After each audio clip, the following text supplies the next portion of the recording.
The following video may contain foul language, dark humor, voiceovers, and spoilers for the subject matter. No copyright infringement intended. Please support the artist and writers of this comic series and purchase your own copies for the full story.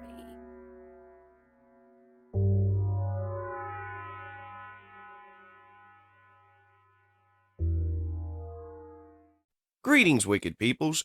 Fishy 22.8 here, and today I'm going to be covering the first issue of Skybound's Energon universe, Transformers.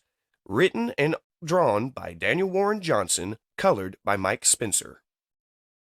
Issue 1 opens up with a bunch of Apaches flying past the sunset, paralleled with the Ark crash landing upon our planet. I'm assuming this is the Vietnam conflict, which, if this comic takes place in the 80s, then that's kind of accurate. We then see a fallen American soldier and one of our main characters cradling him, along with this haunting image of Optimus Prime's damaged face, which is foreshadowing that Skybound is not going to shy away from a small amount of blood and gore. Nowhere near like the levels of Walking Dead, but this ain't your kiddie Transformers, that's for damn sure. We then cut to two of our main characters, Spike and his father Sparkplug, who was apparently having a flashback in a bar. In the background, we have Jerry and the bartender reminiscing about issues that I haven't read yet. With the bartender dismissing Jerry's story as drunken banter, Spike and his father continue their conversation outside. Even though he's had a few beers in him, Sparkplug wants to go to work, and he dismisses his son's dreams and tells him, "You have to grow up." As Sparkplug and his friend drive off, we're introduced to Spike's friend, Carly, and this amazingly drawn van. Kudos to Daniel, because this is fucking awesome, man. Within the first couple pages, we are introduced to Carly, friend of our main character, Spike Witwicky, who is the son of Sparkplug Witwicky, and we're introduced to Carly's father as well. These are our four main characters. Carly and Spike go exploring to do some stargazing, and in their travels, they fall through some crevice in the ground, a very common trope in Transformers and how they're discovered. And given the distance that they fall, it is miraculous that they walk away from this only to discover that they have landed inside of the Autobot Ark, where all of the Cybertronians who landed on Earth are now residing in stasis mode. But, as they're sitting there gawking and taking in the sight of this unbelievable discovery, something comes flying in through the opening in the wall. As it transforms, it turns out to be none other than the Cybertronian Jetfire, who apparently in his travels has found ways to reactivate Teletran to bring back his Cybertronian brothers. He informs his unconscious brothers that he has found them alternate modes so they can hide amongst the creatures upon this world. He hopes that Teletran can restore them to full strength. And as Teletran starts to work its magic, it reactivates the first Cybertronian it finds, who, unfortunately, Carly and Spike were hiding behind. And as it recombines the Cybertronian, it turns out to be Starscream. Jetfire states that he hasn't seen his old friend for some time, several centuries apparently. Unbeknownst to Jetfire, within that time, much has changed on Cybertron. Starscream is not the friend that he once knew. Their world has been split in two. "Jetfire, comrade, thank you for waking me," Starscream smartly states as he blasts the face of Bumblebee, lying unconscious on the ground next to him. This, much to the horror and shock of Jetfire, who has not realized what he has just unleashed upon the peaceful planet Earth. A war that has spanned 2 centuries that he has no knowledge of. In panic, Jetfire grabs his friend, questioning him about what he is doing. Starscream informs the naive Jetfire that they've been at war for the past 2 centuries, and he must do what must be done. And all the time, Teletran is continuing to rebuild Cybertronians. Jetfire proclaims that this is madness and pleads with Starscream to stop it. Starscream, with a glint in his eye, just responds, "Exactly!" as he smiles when he blasts Jetfire point blank in the chest with his null ray, as Jetfire falls to his wounds, proclaiming this isn't what he wanted. Starscream goes on a tirade, pointing at the corpse of Jazz. Trust me when I say this marking is a sign of true evil. We must be vigilant in wiping it out.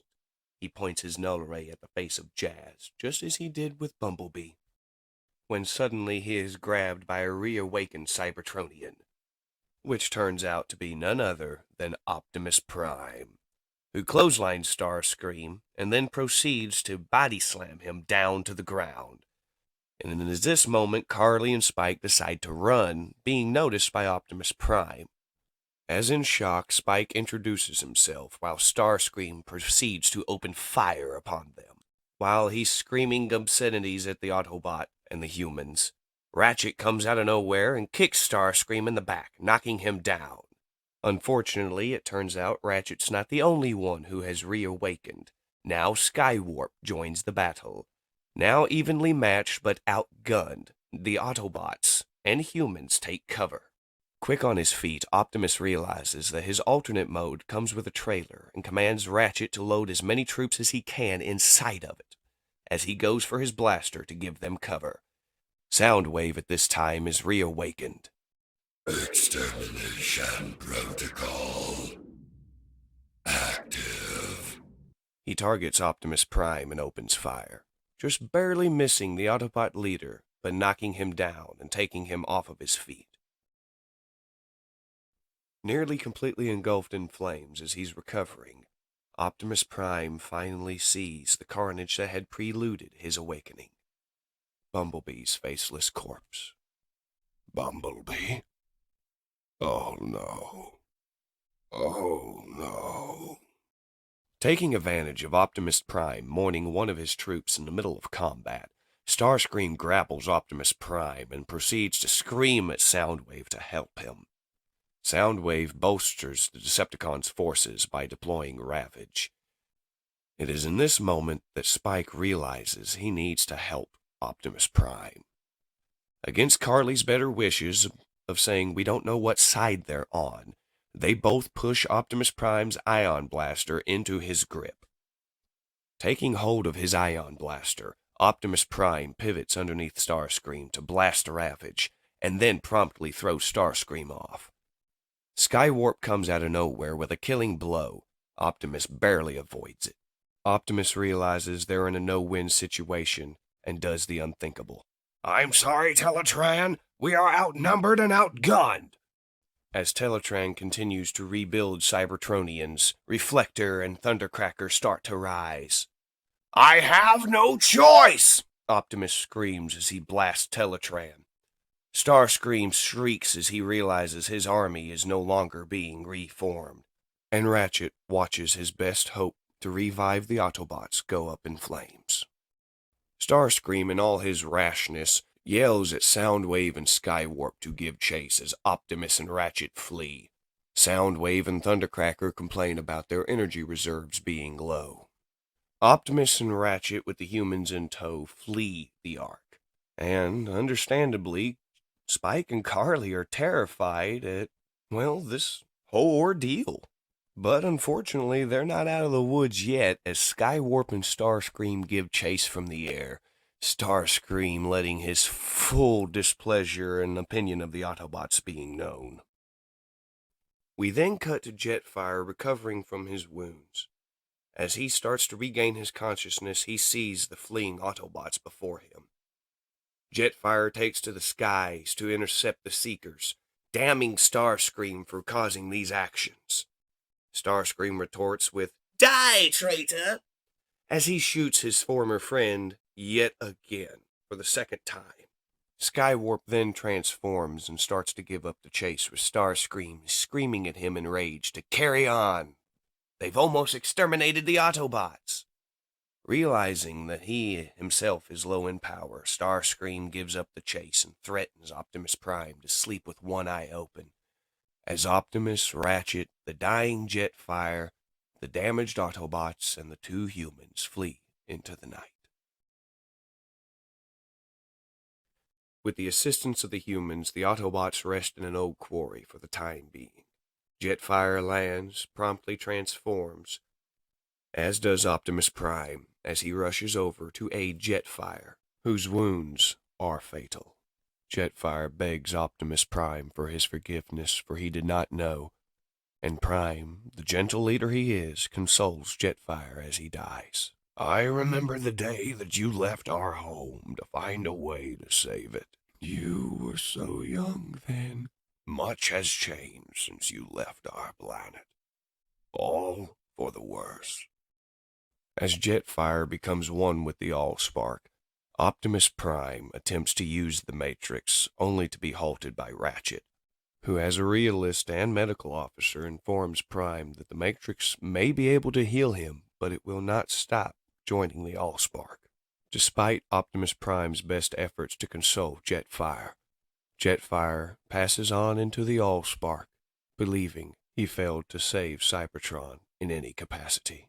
Optimus cradles his lifeless corpse. Back on the Ark, Soundwave informs Starscream that they don't have the materials or resources to repair Teletran 1, and Starscream gets very irate at this information. But Soundwave has informed Starscream he's unleashed Laserbeak to find resources, and they have been located. Just someone has to go get it. Why are you all looking at me? You have the most energon reserve.